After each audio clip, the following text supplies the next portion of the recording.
Mr. President, we thank the Special Rapporteur on Violence Against Women for her report, which seeks to build on the previous efforts undertaken to address the issue of gender discrimination and violence against women.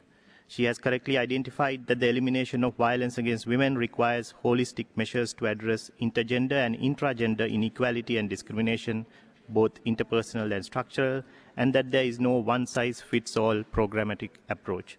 We wish her all success in her efforts.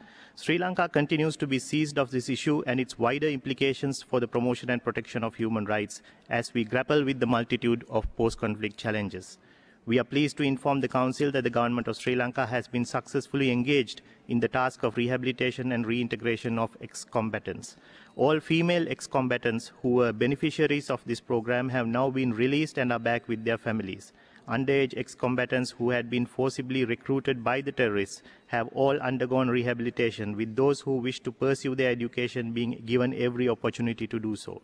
Others have been engaged in vocational training and other empowerment programs. They are all now reunited with their families. A number of measures have also been undertaken for the protection of violence against women in the former theatre of conflict, including through the establishment of additional women and children's desks at police stations and the recruitment of Tamil-speaking police officers, both men and women. Legal reforms to strengthen the substantive and procedural laws of Sri Lanka have been undertaken and have resulted in the enactment of progressive legislation. Sri Lanka enacted the Prevention of Domestic Violence Act and has taken several steps to improve its implementation, including through the undertaking of a number of awareness and training programs for vulnerable groups, as well as law enforcement officials, judicial officers, medical and social workers in the public sector.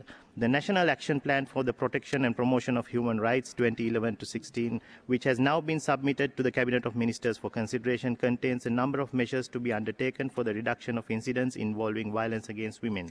These include, among others, the review of existing legislation to identify gaps, as well as to introduce new legislation and ensure effective implementation, including of the Plan of Action supporting the Prevention of Domestic Violence Act, further strengthening of the women and children's desks at the police departments, and measures to combat sexual harassment at workplaces through the establishment of cells with powers to deal with grievances.